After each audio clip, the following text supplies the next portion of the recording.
And then I got a call like 5 days later saying, nope, we're bringing it back. And, it takes a while for, from illegal and immigration, whatever, to get the car back over or something. And so it showed up to the shop, I don't know, 3 days ago. And I went to see it and it was like, it's filthy. It's kind of gnarly. It's got all these like feathers in the back too. It's almost like they just put a bunch of chickens in there or something. I don't know. So I'm gonna have to get it detailed or something, but it's, still the battery, still the winch, still the air compressor in my engine. Congrats on getting it back. Yeah, thanks, man. I'm pretty stoked.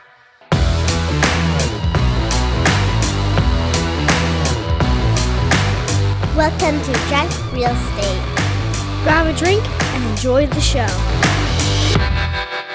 Hey there, and welcome to episode 11 of Drunk Real Estate. I am Kyle Wilson once again, joined by my three extremely good-looking co-hosts, starting with, first, let's start with AJ this week. AJ, how's it going, man?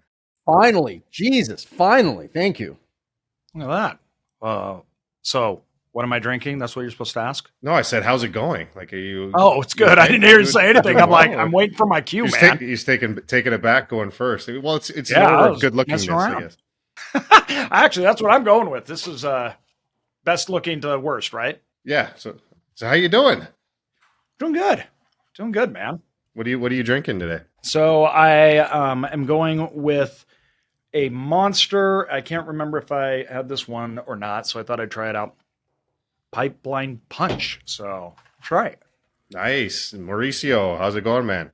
Dude, first and foremost, I wanted to wish everybody a happy Pinot Noir Day, which is actually tomorrow, but still. So Wait a second, it's tomorrow today or tomorrow? Today. Excuse me. Let's erase that. Let's go back. And so, thank you, everybody. Happy Pinot Noir Day. That is today, August 18th. And in celebration of the Pinot Noir Day, I am drinking a cab from beautiful Pasos Robles, a little bit north of Santa Barbara. A little Justin cab in the house today. But yeah. Nice to have you back drinking this week. And last and least, we have Mr. Jay Scott. How's it going, Jay?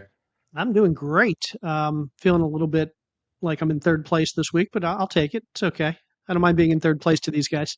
What are you drinking? I am back to drinking also, and I am drinking a like Mauricio, a cab. This is my daily drinker, the Oberon Napa Valley cab. That's drink on a typical non-celebration day. Typical Tuesday drink. Yep. And Kyle, before you tell us what you're drinking, I think you guys should do a little more fighting right now. Last week, you guys were like a little, butt heading, and you guys were all grumpy. Are you guys made up now, or are you still? Apparently, it was good for ratings, though. So yeah, you're right. Maybe we should just pretend that we're fighting again. I feel like we're out of sync today. Are we out of sync right here? Like, I don't know. Maybe I think Kyle started. Yeah, we had a rough start. Like me and Mauricio had a rough start here. It's like, man, we are a little. You went out of order, Kyle. You messed everything up. I'm sorry. I'm the one who always likes to keep the same format, so that's my fault. I'll take the onus on that. Next time we'll keep it all in the same order. Well, I'm back to I'm at my dad's house, so I didn't have a great selection, but he does keep a nice little Woodford Reserve stash for me. So I'm back to drinking Woodford. Yeah, you've had that one before. I don't know anything about whiskey or whatever you're drinking, bourbon or scotch or whatever, but I recognize the bottle. It's not the first time you drank it. Pride of the Kentucky Derby. It's one of my favorites. Can we go to the Kentucky Derby, by the way? That's on my bucket list. Can we all just go? Can we do a drunk real estate podcast from the Kentucky Derby? I haven't been to the Derby, but I've been to the Preakness, and this was back in my younger days where I don't know if you've seen the Preakness where they fill up like the infield with all the drunkards. People run across the top of the porta potties and just get sloshed. And so I've done that, but I haven't done the Kentucky Derby with the hats.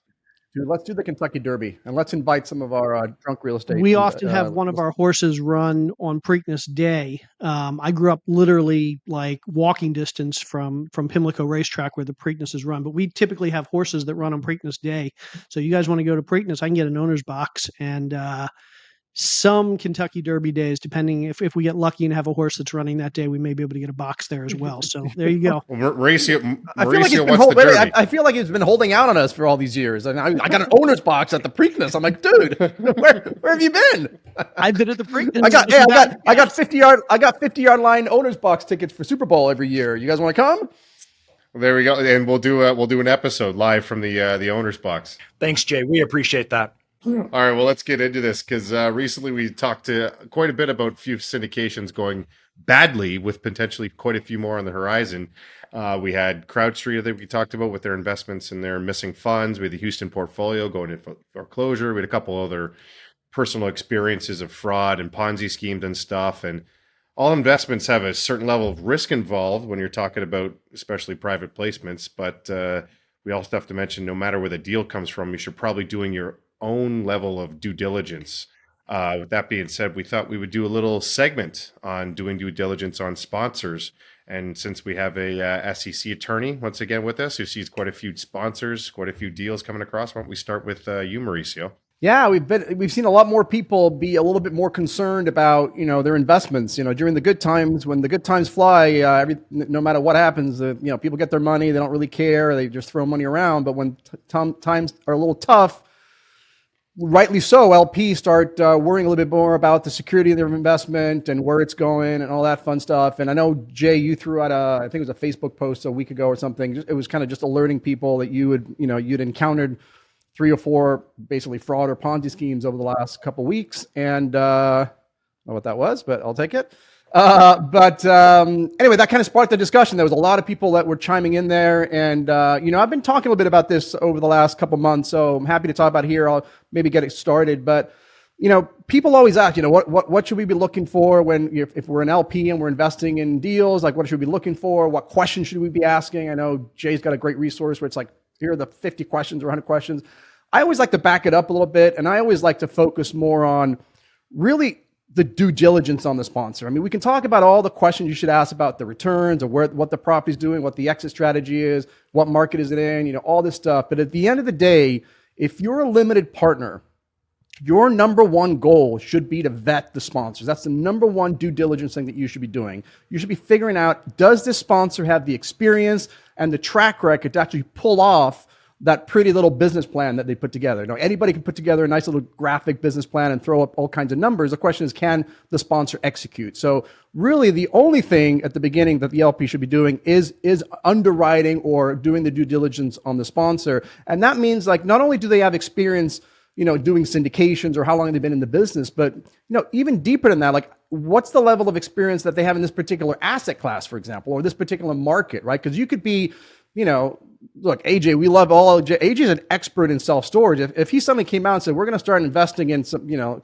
industrial or warehousing or whatever you've never done in your life before, that would be something I'd be digging into. I want to make sure somebody on AJ's team is in that thing. And the same thing with the marketplace. A lot of people made a lot of money, know a particular marketplace really well, like DFW or Florida, whatever. But this might be a new market. What's your level of experience in that? So to me, that's really what you really need to be focusing on, because you can take a really bad or a really good investment, and if you've got a really bad operator, a bad sponsor, you can take a really good investment and just knock it down. And conversely, you can take a really hard asset or struggling or average deal. If you've got a really good sponsor, you can obviously turn that around. So that's probably one of the biggest things you want to look for. I mean, obviously, you also want to make sure that you've got these investments. You want to find out what the investment philosophies of the sponsor and make sure they align with yours. I mean, if you're a cash flow investor and this particular investor is a ground up development, that's not really aligned with your issues. But again, it sounds like a broken record, but the due diligence on the sponsor and the background check is really what I think is the most important thing. Yes, after that, once that's checked all the boxes, you can go down through all the other questions, but I would start with that. And the question really becomes, and this is what I want to throw it back to you guys, is the question that really comes up a lot is, how do I go about figuring all this stuff out? Like, how do I confirm that this person is legit? How do I confirm that, that they do have this experience? I know they told me in the pretty brochure, but how do I confirm that? How do I talk to their investors? Because if I ask for referrals, they're going to give me their best investors. What kind of background check can I run? Like a little bit more specific details. But Jay, I know you've got a lot of thoughts on this because you put out that post last week on Facebook and you got like over 100 people chiming in, shocked and having questions and asking you all that questions. So I wanted to throw it back to you first. Yeah. So first, I 100% agree that the team is where you need to focus the bulk of your initial due diligence. And I kind of, when I think of like doing due diligence on the sponsor, on the team, I kind of think highest risk to lowest risk. And certainly the highest risk is if you're dealing with somebody who's a fraud, somebody who is knowingly trying to rip you off or trying to rip off their investors. And to be honest, that can be difficult to determine. I mean, good frauds are good frauds for a reason. They're able to trick people. And we've seen a number of fraudulent operators over the last year and a half, but I mean, over the last couple of decades, where a lot of them can get away with it for years or tens of years. So some of the things I like to do, though, with that in mind, is number one, you mentioned background checks. Background checks are super important. Do a background check, but more importantly, or just as importantly, get referrals. So I don't like to invest with anybody where I don't know somebody who has invested with them in the past. And this will help you avoid things like not just potentially fraud or bad situations like that, but just typical situations like bad communicators, people that do deals, but then you don't hear from them for a year or two until they go to sell the deal or until you run into an issue. So referrals are good. Now, when I ask for referrals, this is typically the way I'll do it. I'll go to the sponsor and I'll say, give me a list of 5 people that have worked with you that I can ask questions of. And they'll give me a list. And I can promise you every operator out there has a list of their 5 favorite investors who would never say a bad thing, who've only had good experiences. And so after I get that list of 5, I'll go back to the sponsor and I'll say, hey, thank you for that list. Can I get a list of another 5? And that's where it's going to catch the operator off guard a little bit. And they're probably going to have to go to the well there a little bit and pick investors who haven't necessarily had all great experiences. Maybe even go to the sponsors and say, hey, look, I know you do a great job. I've heard great things. I'm sure you have a lot of investors who have had a lot of great experiences, but I know any longtime operator, any seasoned operator has had some things go wrong. Refer me to 5 investors that have been on deals where something went wrong. And if they can't do that or they won't do that, well, okay, red flag, they're gone. But most operators, they've had something go wrong and they have investors that have dealt with things that have gone wrong. And those are the investors you want to talk to. And you want to say, what went wrong? How did the operator address it? Did they address it up front? Did they like head things off at the pass and say, here's what's going on? Were they transparent? Did they communicate well? Did they communicate throughout the entire issue? Did they resolve the issue? Did they tell you how they were going to resolve the issue before they implemented a plan?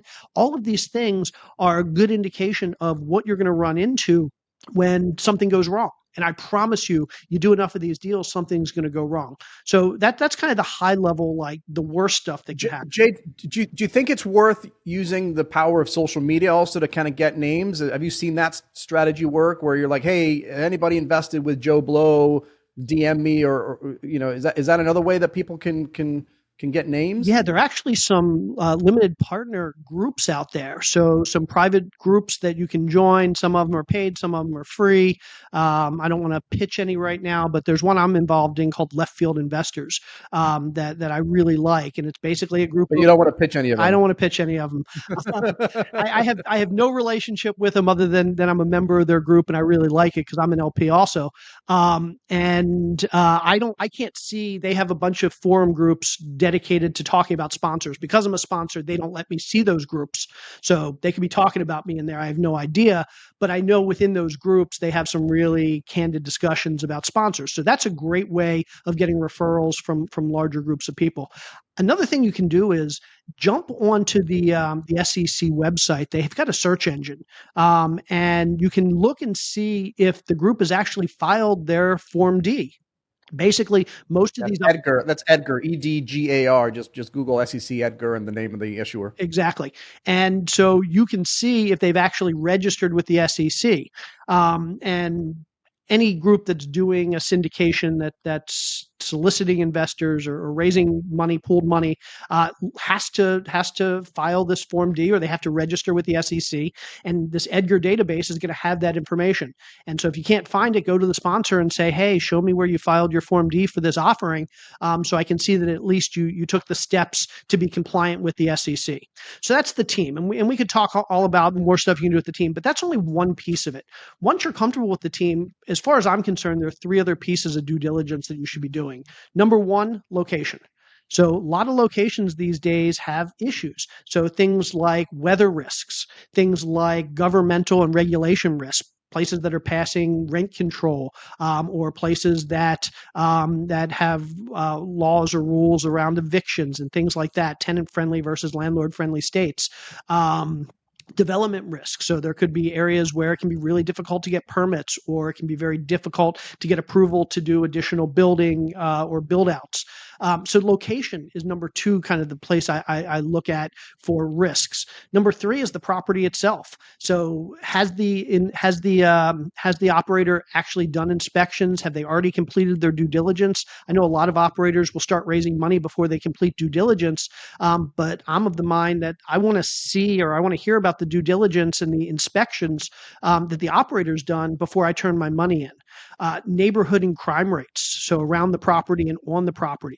Then these things we call absorption rates. So basically, is your property the type of property that has a lot of people attracted to it? If you're in an area where it's all families and your properties are all one bedroom units, you're not going to have as easy a time getting tenants. Likewise, if you have all 3-bedroom apartments in a downtown area where it's all single people, you're going to have a tough time renting there. So property is the next place I like to look. And then the last place is the deal itself. So is the team putting in their own money? Who's the asset manager on the deal? So who's actually managing the property day to day? Who's managing the business plan day to day? What are the numbers that they're using in their underwriting? What are they assuming that the exit cap rate is going to be? Because that's a number that has a big impact on whether you can actually hit your projections or not. So at the end of the day, yes, team is by far the number one thing, and that research and that due diligence is going to keep you from getting into the major fraud type stuff. But once you're comfortable with the team, also look at the location, look at the property itself, and then look at the deal and the underwriting on the deal. I mean, Jay hit a lot with a lot of different options there. AJ, what do you think the most important of all those are? At the end of the day, it's just it's the sponsor. I mean, the markets aren't going to do whatever you predict they're going to do. The location, and you're going to have fires, you're going to have bad tenants, you should go in planning on all of those things. Because the sponsor is really what is, at the end of the day, going to be making those decisions. They're going to make the decision on what you're buying. They're going to make the decision on how you're funding. They're going to make the decision on if anything goes wrong. So no matter how good the property is, everything, good investors screw up great deals all the time. Most of the deals that I find they get into trouble have nothing to do with the deal themselves. So it was a great deal. It was the sponsor. It was the fact that they put a bad structure on it. They didn't get the insurance that they needed. They didn't do the things they should have been doing. Most of the deals that we bought that were in financial trouble had no problem with the asset itself. And when you look at sponsors, you got to understand what is their driving, right? What is their driving motive? How are they in business? How are they operating? And a lot of people don't ever ask those questions. So they don't ever know about the sponsor's business model. They don't ask, okay, well, here's the deal, but how are you operating? How's your company structured? If you can't get more deals, can you cease to operate? Where's your revenue coming from, right? And what does that look like if the market changes for that sponsor? Because they have a business, and that business is dependent on other things that may have nothing to do with your deal. So I think that's it. That's where all the focus needs to be. I have a couple points on that. And obviously, so there's, Jay touched on it a little bit, Mauricio touched on it. There's a way to do background checks. And Google's your friend, to be honest. Like, you can go and you could Google, there's plenty of different ways to get background checks on people. You get a clear background check. If they have some sort of financial standing or they're a broker, you could do a FINRA background check. Look if there's any SEC litigation, look for, type in their name, type in bankruptcy, type in their name, type in judgment, type in their name, type in lawsuit. Just type all these things and just Google all this stuff. And a lot of them are pretty free. You don't even have to pay for them. And same thing, track record, just type in the previous deals they've done and put that into Google and see how it did. Google is your friend with this stuff. once again, we talked about CrowdStreet before. Even if you don't want to invest through CrowdStreet, something like CrowdStreet or these other places that offer private placements, it's good to subscribe to them just to see what's normal, what other people are offering, what their what their normal returns are, what their normal business plans are, what you should expect from different people. To do that. But at the end of the day, you just have to like and trust the sponsor that you're with. And that's, to be honest, that's a big reason why people like us do podcasts like this, so that people can listen to us. They can gain our values, our views, and how we handle things, our opinions on where we think the market's going, how we have dealt with previous deals and issues and things like that. And if you spend enough time with us, even online, then you're going to gain that kind of trust and that comfort level of that you're dealing with someone who's going to inevitably treat your money better than they would treat their own. And that's what it comes down to, because you can never predict what exactly is going to happen. You just want to make sure that when bad things do happen, that they're a good person and they're going to do their best to make the best outcome out of it on your behalf. No, I was just going to say two other things that I think are really important. You get number one, not two other things. You get one. Okay, I'm going to say it really fast. Number one, trust your gut. If your gut's telling you don't do a deal, don't do a deal. I've like I said in my Facebook post, I've been pitched 4 deals in the last 18 months that eventually the sponsor ended up getting indicted by the SEC or the Department of Justice. So that's number one, trust your gut. Number two, if a deal seems too good to be true, it probably is. I've had this discussion so many times where somebody comes to me and says, hey, I know this guy and he's offering me 50% returns in 3 months and he's telling me it's a sure thing and blah, blah, blah, blah, blah. And I'm like, well, I mean, if that's true, like, why didn't you find somebody else who's much wealthier than you and to put in a whole lot more money? So too good to be true, just run the other way.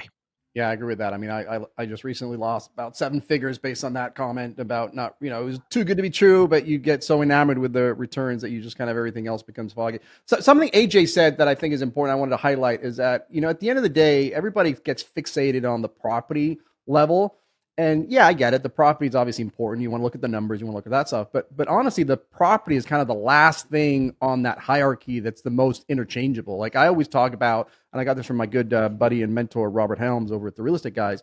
You always start this conversation with your personal investment philosophy. Like what is your personal investment? Are you into real estate? Are you into stocks? Are you into something else? Precious metals? We're all into real estate. Great. Are you into self-storage and multifamily? So you kind of figure out what your investment philosophy. Do you want to invest locally? Do you want to invest around the world? And then the next level is coming up with the market. Like you want to figure out where is this property located? What does the market look like? And doing your due diligence on the market. Then after you figure out the market, then that's when you want to figure out the team, like all the players that are in the team, making sure that's shored up. And then the last thing is usually the property. The property is probably the most interchangeable of all those things. But once you got your investment philosophy down, the market that you've researched, and then making sure you've got the right team, that's when you start finally getting to the property. Any final points on this, AJ? Yeah, I just say, once again, the focus on a lot of LPs that we've talked to, I flat out tell them, you're asking all the wrong questions. First of all, you're asking questions that whatever the answer is, you really actually won't understand, right? But the things you should be asking are about me.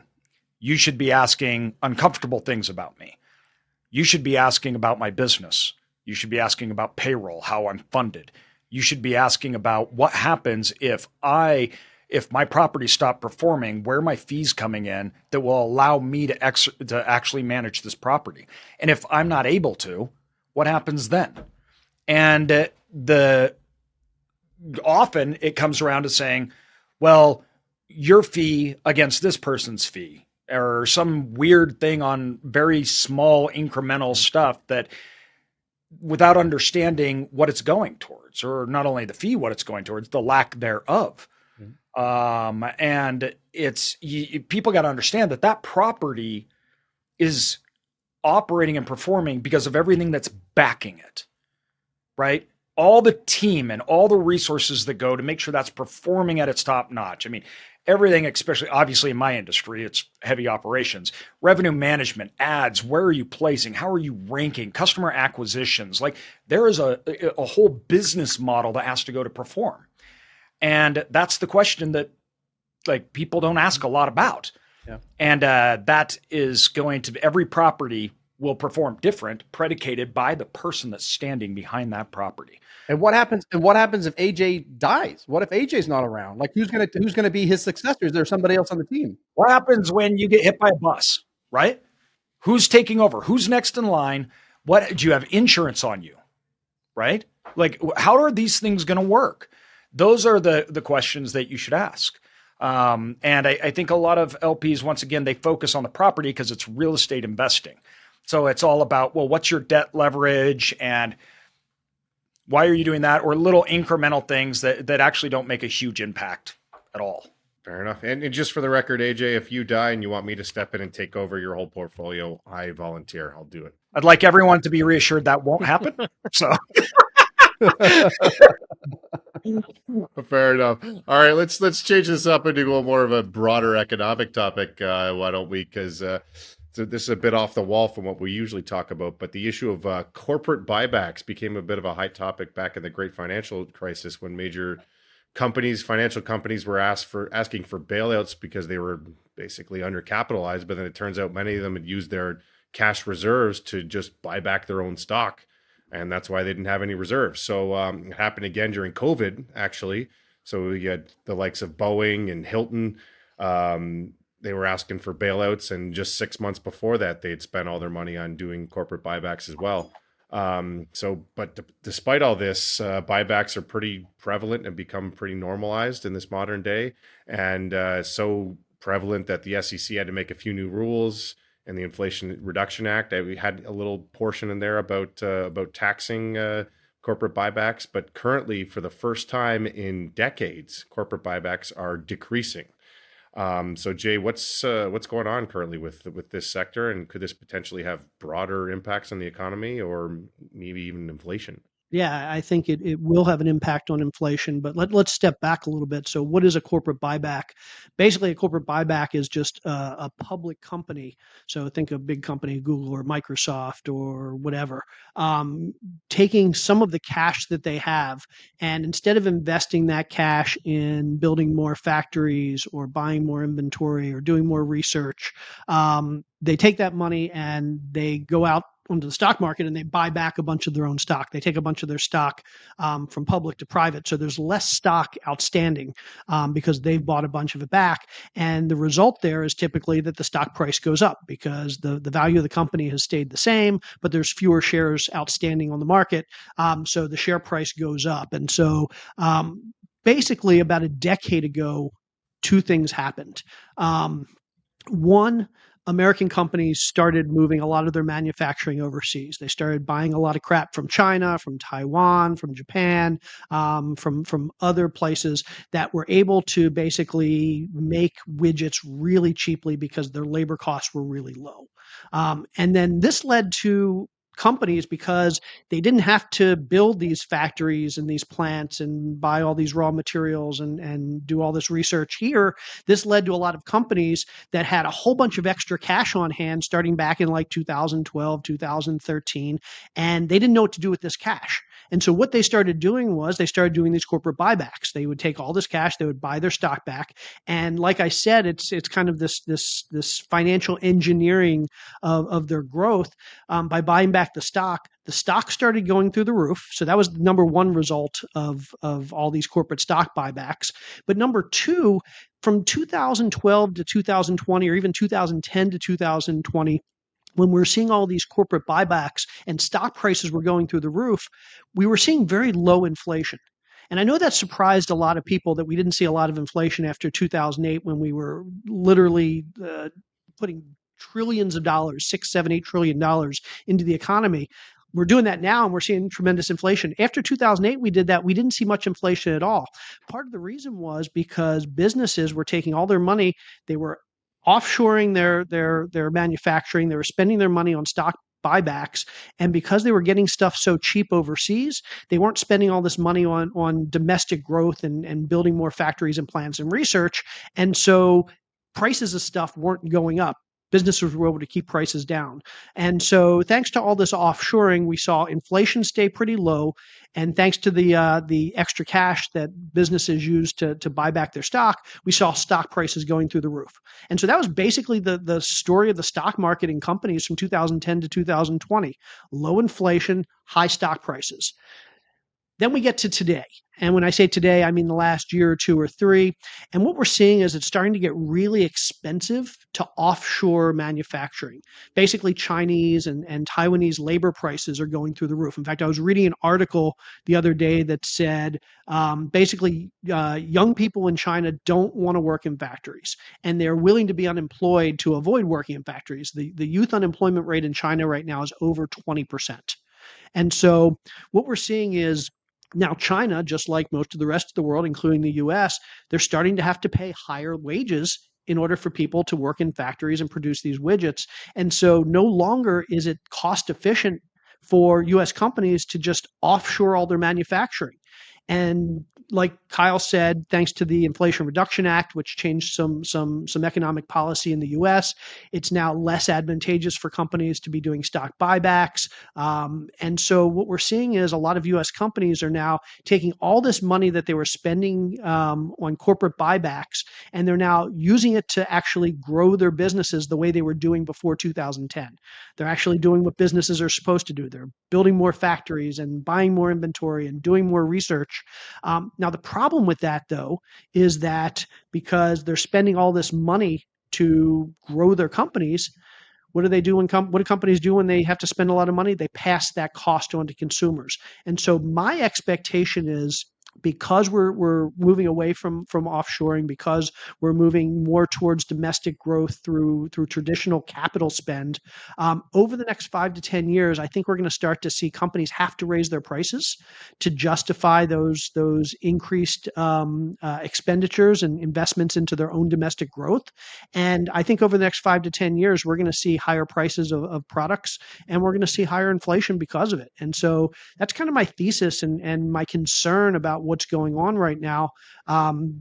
But again, and then here's the second thing: with fewer stock buybacks, we're not going to see this financial engineering of corporate growth, and we're not going to see stock prices grow nearly as much as we've seen over the past 10 years. So between inflation and lower stock price growth, I think the next 5 to 10 years could be pretty tough. And I got a little bit of a different take than you, Jay.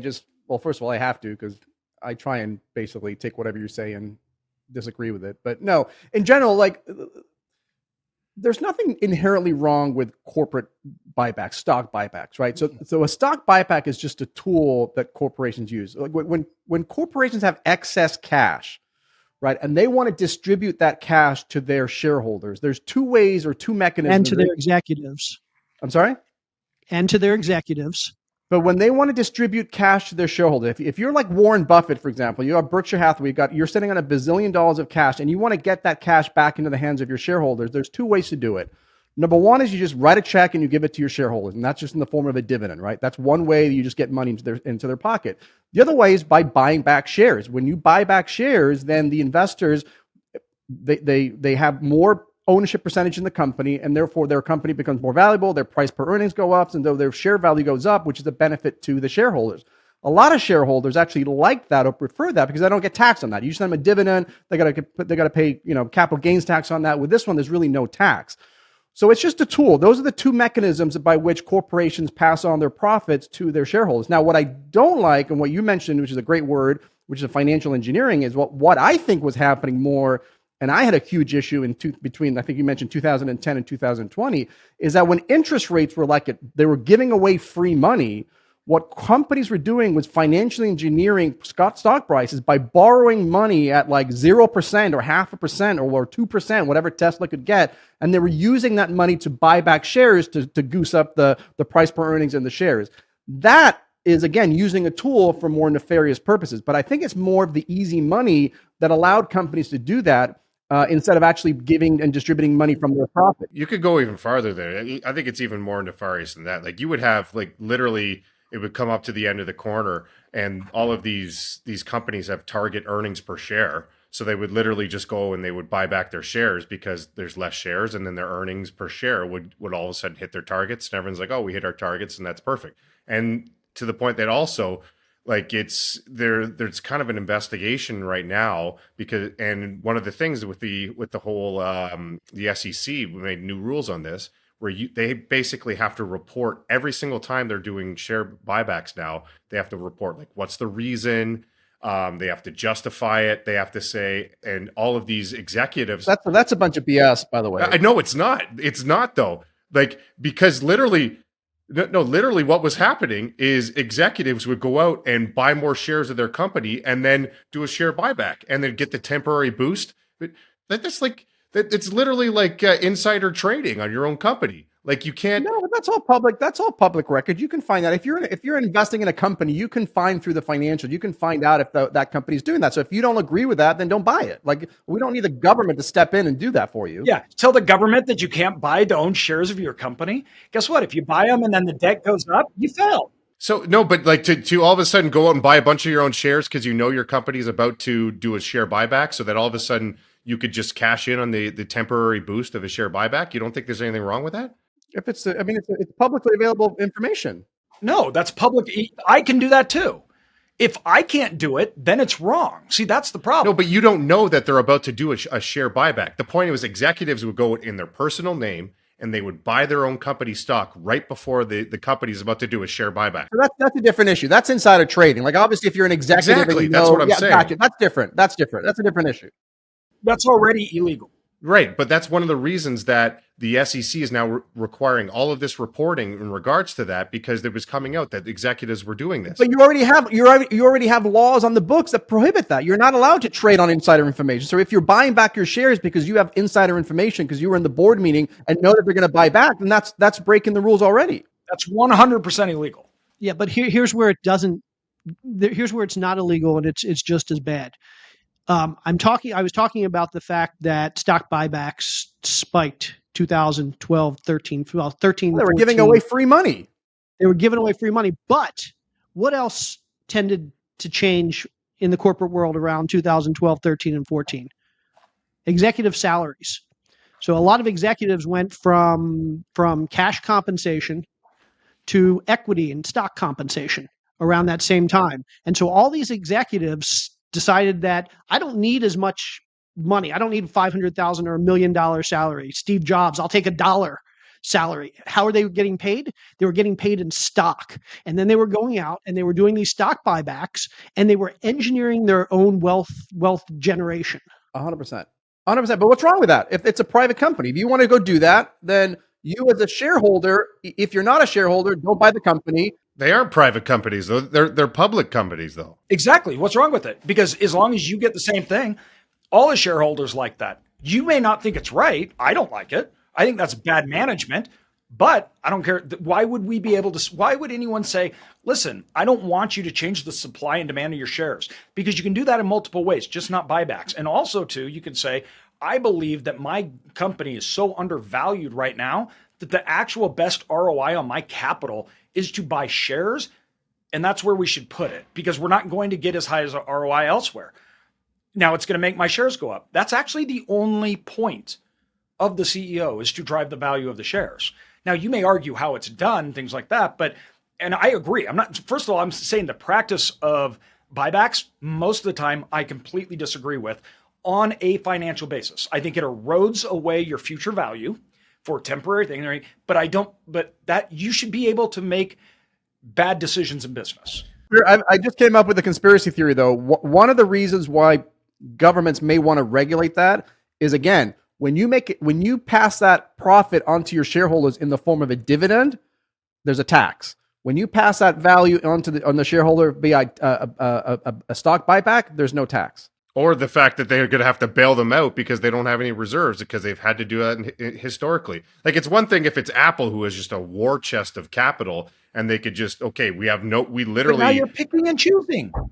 But you have to pick and choose. If you have Boeing buying back their stocks and has zero reserves, and they need to go under. Then they need to go under. You should not be picking and choosing. You should not be picking and choosing winners and losers. The government should never be picking and choosing. The government to say, I pick you because I think you're safer than somebody, that is so wrong. You can do share buybacks, but you can't. There should be, I agree with that.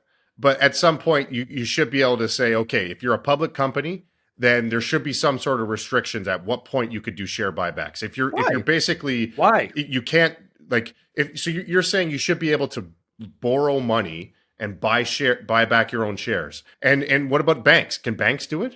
Yeah, they do. Yeah, and then we had to bail them out in 2008 because they didn't have enough reserves. That's the problem. We shouldn't be bailing them out. We shouldn't be bailing them out. Okay, well, but like you're like we're living in fantasy lands, acting like this isn't going to happen. Like at some point, these major companies, if you don't regulate them a little bit, then we're going to have to bail them out. What bank was bailed for stock buybacks? None of them. They had a deficit that was so astronomical. Yeah, but they did stock buybacks. And literally, I just gave the example earlier, Boeing and Hilton, the COVID popped up and they needed government assistance from this because they didn't have like you and I, we have to just have reserves to be able to weather these storms. But they buy back their own stocks and they don't have reserves, and the government bails them out. The problem is they know that if they engage in this reckless behavior of buying back their stock when they don't have reserves and they shouldn't be doing that, they just know, hey, if this bet that we make doesn't pan out, we're going to have the government to bail us out. But two wrongs don't make a right. That's the government's problem. That's not the company's problem. Why in the world are we blaming companies because a government made a deal with the CEO to bail them out? Why is that all now of a sudden all other companies have to be hurt because the government's doing bad things? That's not the corporation. It should have failed. That is the government's fault. The government's the one that bailed them out. Well, and this is the whole problem of corporate welfare, and I think we could do a nice long segment on that. But what I'd like to talk about a little bit, if we can go here, is not just whether this were good or bad. And as a staunch capitalist, I have no problem with stocks, companies buying back their stock. But I agree with AJ and Mauricio that government shouldn't be bailing them out if they then run into trouble because they have no cash on hand or they've been inflating their share price. But the bigger question is, now that we've gone a decade of U.S. companies using all of their cash to inflate their stock price and offshoring all their manufacturing, and now we're suddenly getting to a point where, okay, that's run out. We can't do that anymore. And now we have a decade's worth of infrastructure that wasn't built. We have a decade's worth of research that wasn't implemented. We have a decade's worth of supply chain, that infrastructure that wasn't implemented, that now all needs to be implemented very quickly because suddenly we're facing this big risk of foreign manufacturing. And so instead of spending $5 billion a year over the last decade, we now have to spend $50 billion all at once to do all of that domestic growth and CapEx spend. And guess who's coming in? Private equity, the rise of private equity, right? So these corporations, I totally agree here. They've screwed it up. Their ROI is trash. Yield is going to be lower. They have no real true investments for long term.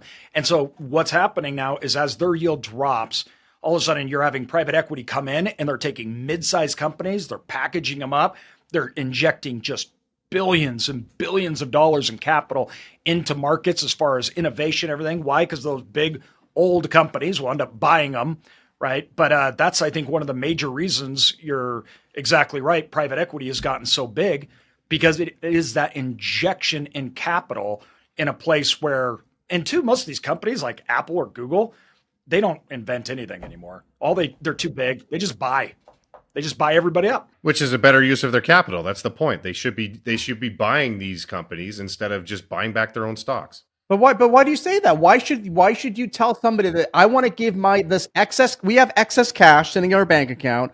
We can either reinvest that money into buying another company, or we can give that money back to the shareholders. Why are you saying that they should be investing versus giving that money back to the shareholders? That's a business decision. Once again, as I said, if you're an Apple, you're a Google, you have war chests of capital. Yes, it makes sense in that case. I would argue you could give a dividend if you want to give money back to your investors. What I'm saying is, historically, the share buybacks have been used basically, to Jay's point, as manipulation. They've become a tool of manipulation, and once they become that, in my opinion, something has to be done. And I agree with you guys. I don't like when government steps in, because government steps in when they try and fix one, they break something else, and they mess it all up. I still think that the main culprit of this financial engineering that you're having a problem with, Kyle, which I agree with you, the financial engineering piece of it, where they're just making something out of thin air, that the primary driver for that was the low interest rates, the giving the money away for free. Now that's gone.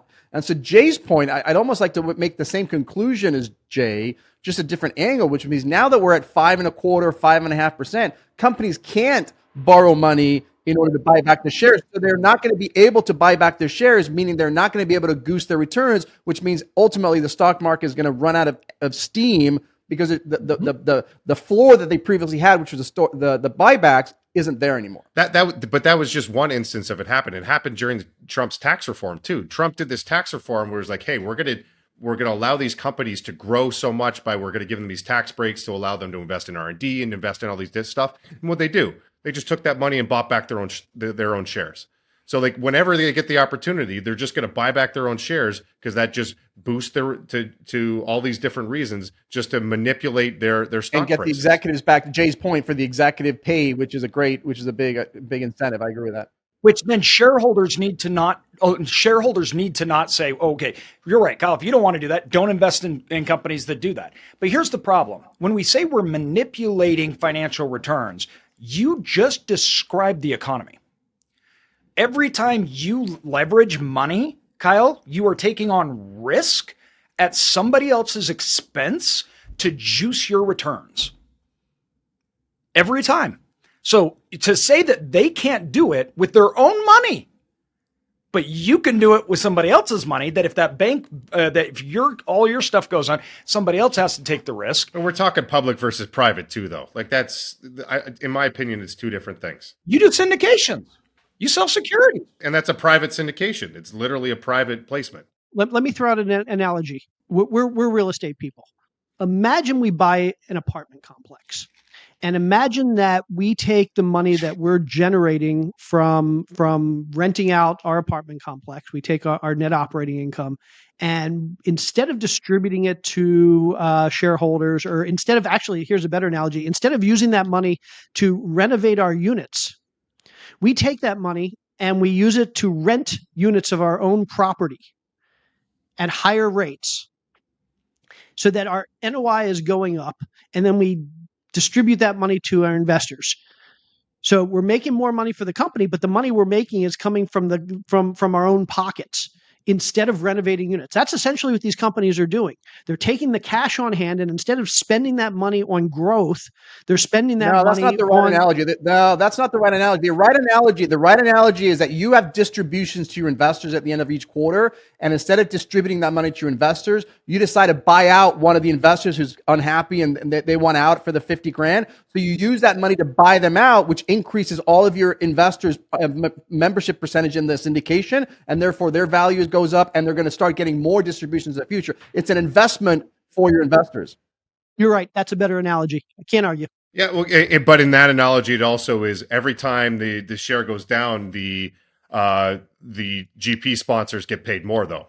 Like that's not the case, because GP sponsors like their compensation isn't based off of the earnings per share, which these sponsors in these companies, their revenue is based off of earnings per share. That point, I agree with you 1,000% in general, where the incentive is so perverse for executives to buy back their shares so that the share price goes up, so they get paid more because they're getting paid in shares, and they know they're only going to be around for the next 5 years or so. So that's definitely not an unintended consequence, or maybe it is an unintended consequence of these policies, which is just the point of public versus private is, like, just to be frank about it, public markets are for people who don't know any better. You can invest in public markets if you don't know how the financial system works, you don't know how these companies run, you don't know any of these things, and that's why they need some small level of protection. Versus private placements, you're doing it at your own risk. You know all this shit works, and you're taking on your own risk there, and that's why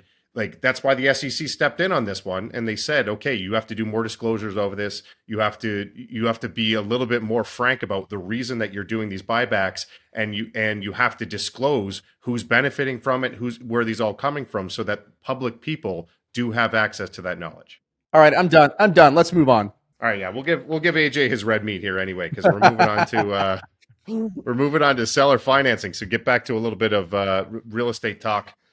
Seller financing a few years ago was discussed quite a bit. It was kind of a darling. Everyone was like, "Oh, this is the way you get rich." Seller financing, you get deals done, you grow your portfolio quicker with you don't have to use your own money, yada yada yada. However, like money came pretty cheap the last few years, and sellers were getting sky high prices for their deals, so they weren't really interested in seller financing, and so it kind of fell out of favor a little bit. It started to fade, moved to the background, but now we're in a much different market. We have higher interest rates. We have deals that are a little bit tougher to get done. We're having to get creative.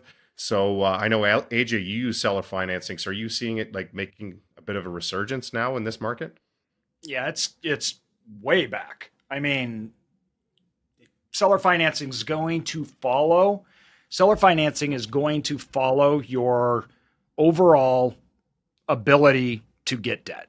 So the moment that debt becomes hard, sellers have less options to sell, right? And this generally happens in smaller markets where you have larger institutional investors aren't playing in and capital isn't freely, readily available. And so in order to exercise that sell, if capital is needed through financing, there's more limited options. So sellers have to start coming to the table. And what we really see is it becomes a problem of price, right? So when you're looking at actually buying a deal and you're paying off a cap rate, the seller might want a certain price, which is not feasible with interest rates. And the spread between the cap rate and interest rates is what drives seller financing. So if you have a 5 cap and 7% interest, that's an inverse correlation, right? So that doesn't work for buyers because they have to get debt at 7%, so they can't do it. So then they just say, well, we're not paying and nobody will buy their property. So the seller has to say either, all right, I'm going to sell it at a cap rate that buyers will accept, or I have to do something different. So if they can take care of that problem, meaning the 7% interest rate, well, now maybe I can get my price. And that's what's happening. So right now we see sellers coming to the table saying, all right, I want my price, so I'll actually finance it and give you a lower interest rate so we can make it work at my price. And that's really the fundamentals of seller financing, right? The sellers are trying to give options to the market so somebody can acquire their deal, particularly at a price that they want it. Now, the more constrained financing is, the more seller financing we see. So seller financing, we had a huge boom, right, in 2000, really 11 through 13. 14, it kind of peaked out. The reason was nobody could get debt, okay? From there, it precipitously dropped, which follows exactly interest rates, and now it's starting to spike again. That is obviously due to, once again, interest rates and the financing environment in general. Now, seller financing is, I think, particularly good for first-time investors. You have to understand that when you're dealing in the capital markets and you don't have the advantage of capital, meaning easy access to it and quick and speed availability, then this kind of environment's actually your game. And a lot of people don't see it that way. They say, oh, well, debt's so high, so I can't play. And they're like, well, maybe if debt, got easier and interest rates came down, I'd jump into the market. And I'm like, well, by that time, you can't play in the market because you can't get deals because people that have more capital and have easier chance of getting debt, they're going to buy more. Where today, you can go out, if you're an investor that doesn't think that they can get debt, today you don't need to get approval from a bank, right? Now, you got to go find the deal and negotiate, so it's a lot more work. It's not just like you just go show up, which that's true. That's the inverse of it, right? But we're doing that. We're getting seller finance deals in cities with 2 million people, 85,000 square feet. We're talking deals 8+ million. We're getting seller financing on right now. And these are not small, obscure deals. These are big, nice, institutional grade deals. And we then don't have to put as much down. We get very low interest rates, no personal guarantees. It doesn't count against us. We're not backing the asset, so we have way lower risk. As far as the performance goes, they perform astronomically better that way for us, obviously, with much less risk. So seller financing is a good marriage. because now all of a sudden the seller actually gets to sell their property for a price that they want, which they weren't going to get. And we get to get rid of risk. And we now have a product that allows us to cash flow better. So it's a best for both worlds. It's way more work. There's a lot more negotiating, right?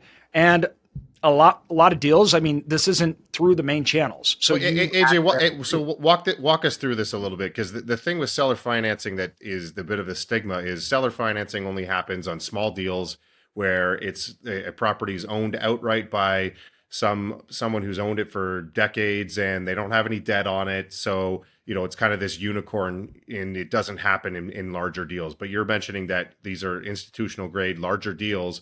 So obviously you're still getting it done. So walk us through what it looks like to actually get a deal done.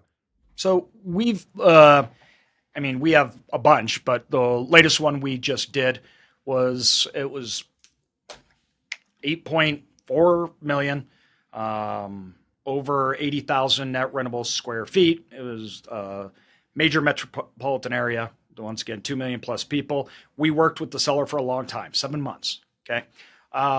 They wanted a price they were never going to get. And because the interest rates were so high. So when working with them, we explained them. Now, there's a lot of things, though, that besides them getting a price, they have tax advantages, right, to doing this. They can defer capital gains. They get constant cash flow. So one of the big things is a seller needs to sell. They want their price, but at the same time, they don't know where to put their money and they're scared. So instead, we give them a down payment like you would at the bank. Now, that down payment or that amount that we pay either goes to pay off debt. We can then assume, or we can assume their loan and do a spread. So there's two ways that you can look at it. I'll try to keep this simple for the sake. The first one is subject to financing, which means we're assuming the debt. So I have debt right now that people can assume. And in commercial real estate, this is much more common, meaning that I can go to that seller and I can become I can take on their debt, or they can play the bank and we can pay off part of the debt. So there's multiple ways to so-called skin this cat. But how we did it was a combination of that. So we paid a down payment part. They paid off their debt. They came in and they financed the rest.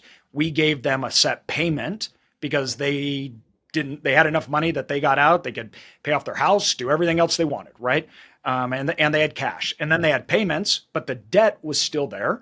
So the payments are going to them in the amount that they needed. They can now retire. And then our prepayment penalties that we had were over 2-3 years. But also this was a little tricky because what they negotiated and wanted was they actually didn't want the money to go to their children.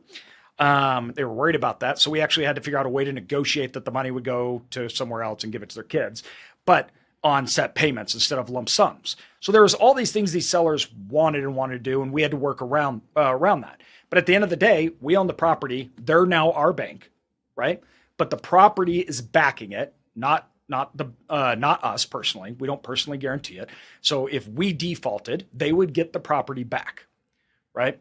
Now, the down payment that was put on is less than we would have to put down for a bank. So normally we're at like 35%. On this one, we're under 30%. So our down payment was actually less. And the interest rate was 5% year one, 4% year two, and 3% year three fixed thereon after. We can refinance after year three, I believe. And so that worked out for everybody. AJ, how are these being secured in terms of it's walk us through the security, because obviously, as a seller, you're basically you're acting like the bank, right? I'm lending you money essentially at an interest rate, and I'm usually secured in the property, which theoretically should be like, hey, I know the property really well. I know that if for whatever reason AJ doesn't pay, I get to take it over, and I like the property. I can either continue running it or I can sell it. Are you seeing are they in like first position deeds here, or are there scenarios where the seller does the financing, but there's still another lender ahead of them, which I would say weakens a little bit their position? So what's the security on your stuff? So now this changes in different market cycles and what banks will do. What we found right now is banks don't want to be playing those games. So right now where we're at in the cycle, getting a mismatch tends to be more complex and harder, and banks are a little more weary. So how we have it, they are first position. Okay. So you paid off their debt with the down payment, their first position. We just got rid of the bank. I have done it where the bank takes first and they'll take second. But to be honest, right now, I don't think banks are going to go along with that just because, where everything's at. So that's how we've set up this deal and how we negotiated this. They're first, the property's backing it, and there's no personal guarantees. So do you think you're able to get these done in self-storage because there's still quite a few individual owners of self-storage, and you haven't seen as many institutional and syndications and stuff like that? Institutional players are going to be harder. Yeah. And that's why too, mainly, actually, you don't see these in first, like if you're doing seller financing, generally speaking, in first tier, bigger markets, you don't see that. Why? There's more capital and buyers with more capital. But right now, where things are and interest rates are, institutions aren't set up to process and to own deals like this, right? They just can't do it with their shareholders and risk and everything else. So or even a syndication these days, because like syndications have exploded in self-storage, and you're not going to go to a syndication and say, hey, let's basically what you're doing is an installment sale in a lot of these, right? Where you're spreading it out. Because they're going to go, no, we need our capital out. We got to pay it out and get a return. So you see these generally with small groups, mom and pop owners, families, family offices, that kind of stuff. And you see these generally in smaller markets. In fact, smaller markets is my preferred way to do it. I would actually prefer to do seller financing in small markets, as opposed to going and getting bank debt and institutions. And you actually have more of an advantage there because especially the smaller a market gets, the more weary banks are going to be about loaning to it. So the owners are going to have fewer options. Most people that are starting in commercial real estate, they're not buying a $10 million deal from a major institution, right? That's not how they're going about it. And they're not buying in LA and they're not buying in Houston, right? They're buying in a smaller town. And right now, that's a really, really good play. Hey, AJ, I love this because this is obviously being creative and just trying to figure out how to make a deal work. Like instead of saying, well, I can't buy this deal because the interest rate's too high, like you ask a better question, which is how do I get this thing done? Do most of your sellers understand the game already? Or do you need to go in there and say, hey, look, I've got a win-win situation for you. Why don't we do this? And they're like, crap, I never thought of this before. This is an amazing thing. Wow. Yeah, let's do it. Or because I think that's why it's not difficult. It's just people don't think through that. And they don't even ask. Yeah. Most of the deals, Mauricio, that we do with the seller, they've already had multiple buyers that tried to buy the deal and walked away when they could have offered this, but they never did. And so it's amazing. Look at it and go, okay, you needed this price. You couldn't even get it done because you were working with the bank and it wouldn't go through. All we did is offered it and educate the owner. And the owner's like, yeah. I think there's another reluctancy to people that say, oh, they don't want to do that. Like people don't want to be the bank. And like, well, did you ask? Because for us, we've done lots of these deals, right? This is, we've had in multiple markets, in big markets, small markets, and they've been a great win-win for everybody. But every time we've done it, we have had to educate the owner, which is actually good because we get to come to a middle ground. And the conversation we're having with those sellers is this: what do you need? Just tell me. And they'll say, listen, I need money to pay down my house. I need money to put it in the bank account. This is how much I need to live. And we come back and say, we're going to come back, put something together here. Will this work for you? It works for us. And we can get a deal done. It's like it's literally sales 101. It's like literally like, what does the seller need? I know they want to sell the property, but ultimately, what is it that they want? What is it they need? Oh, I got to pay my mortgage. I got to pay off my house. I got to put my kids through. What is it? And if you can just open your ears up, listen to what their needs are. If you can then fulfill those needs, then you got yourself a deal. So I learned this from a friend of mine. His name's Pete Fortunato. And for anybody that is a little bit older, like I am, you may have heard of Pete Fortunato. He was the whoever the biggest guru you can think of these days. He was that person in real estate back in the '80s, and he kind of pioneered creative real estate. I thought that was Tommy. No, that's Pete not Tommy. Before Tommy. Pete was a decade before Tommy. And no.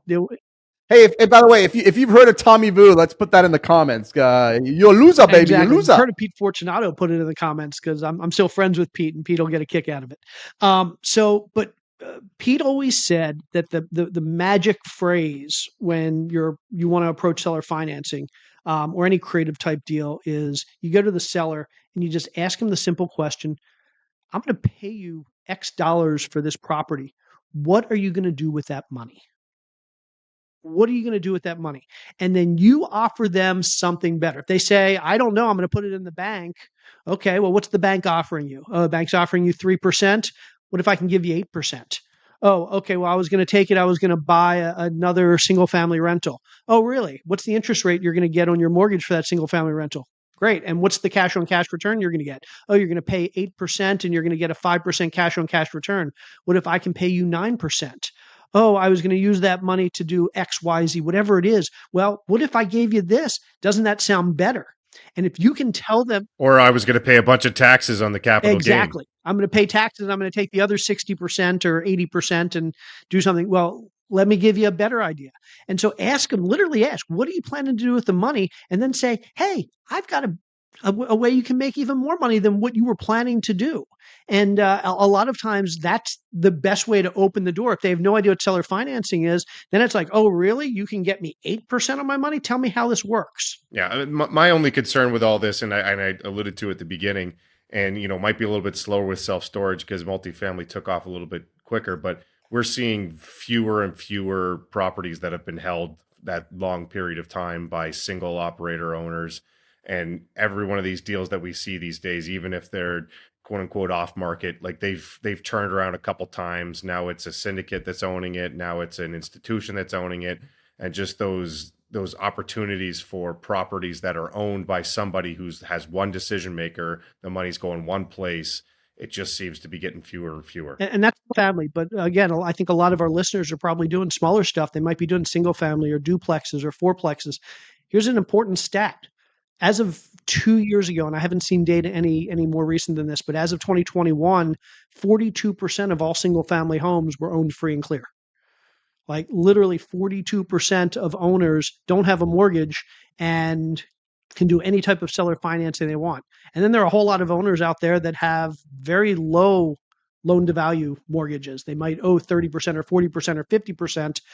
Whatever that equity is, that's an opportunity for seller financing. And don't forget about this, the literally in commercial real estate, one of the best things you can do is take over their loan. And nobody asks that. Like, okay, well, you need 3-4 million. Okay. So let's say you need 4 million. You have debt on it, 2.5 million at 3% because you got it 4 years ago. And everybody else is saying, I can't pay you 4 million. I can only pay you, 2.5 or 3 or whatnot. Well, then you go say, well, I'll assume your debt. Now my interest rate's at 3%. The economics of what I can offer have completely changed. Everybody else is at 7, I'm at 3. And you might be, saving them from a large prepayment penalty as well from getting out of that loan. Exactly. So the amount that they need is much lower. We see that all the time in multifamily. Not so much now because people want to assume debt because it's usually lower. But you see it all the time back when debt was so low.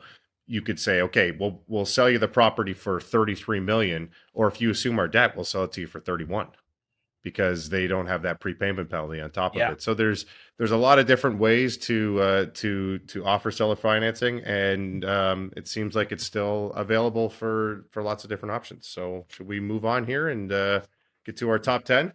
Let's do it. Do it. I'm looking forward to criticizing this week's top 10. What do you got, Kyle?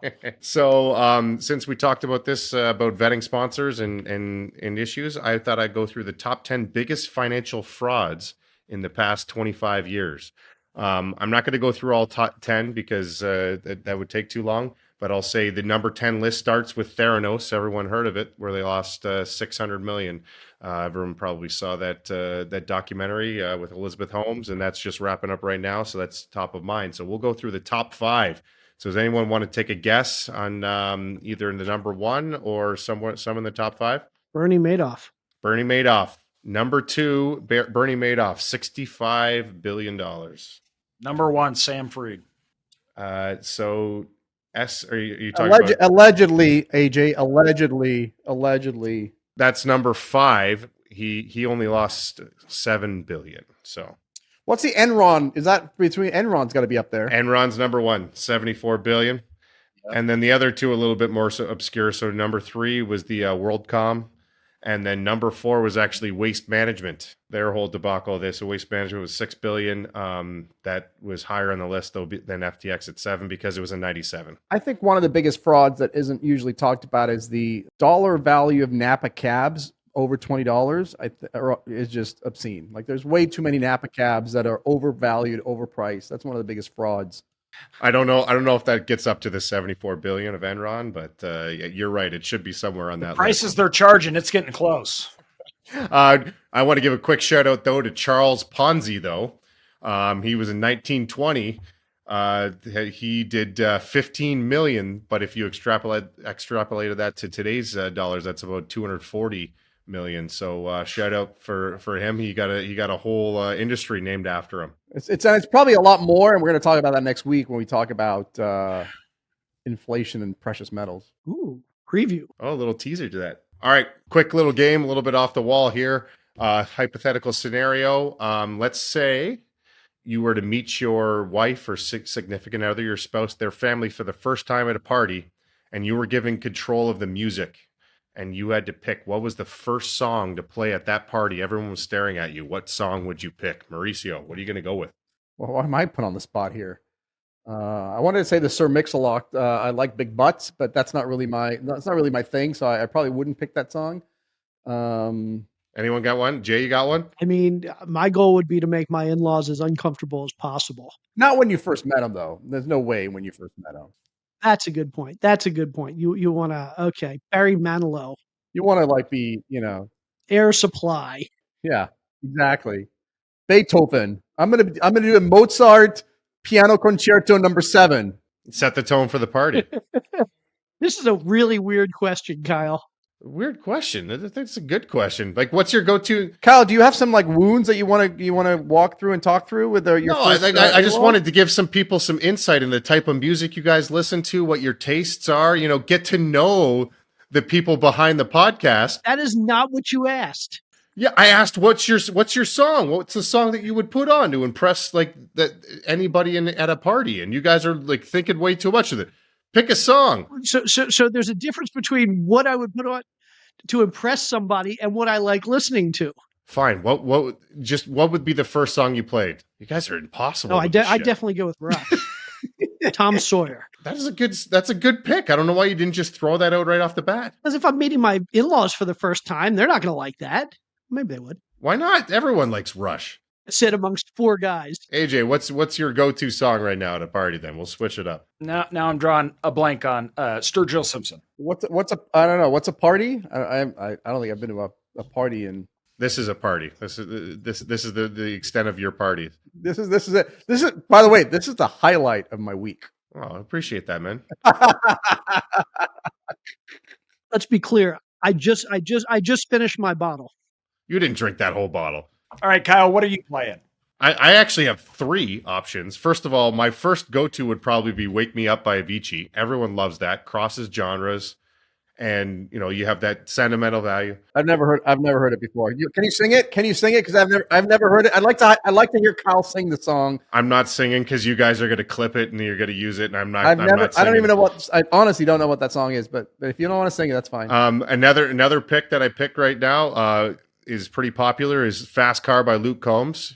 Does a cover of the song "Fast Car," and everybody likes the song "Fast Car," but Luke Combs is a country guy and I'm a country guy, so that's that. You mean everybody in Canada likes that song? I don't understand. I've never heard of these things. Tracy Chapman, "Fast Car." You've never heard that song? Yeah, come on, Mauricio.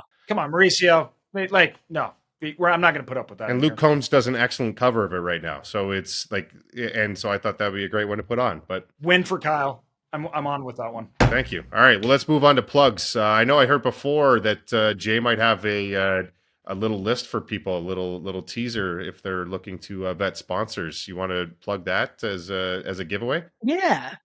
So going back to our first segment, for anybody that wants my list of, or not my, but the bar down, our list of 50 plus questions to ask sponsors before you invest passively with them. Anybody that wants that, how about this? I'm going to make it easy. I'm going to put the link in the YouTube video, in the YouTube comments. But here's what I ask you to do. subscribe to our YouTube channel if you download it. So honor system, subscribe to our YouTube channel, and maybe even give us a like on whatever podcast platform you listen to if it's not YouTube. And for the record, we at Bar Down, we give a list of 50 questions. Please don't ask all 50. I have been asked all 50.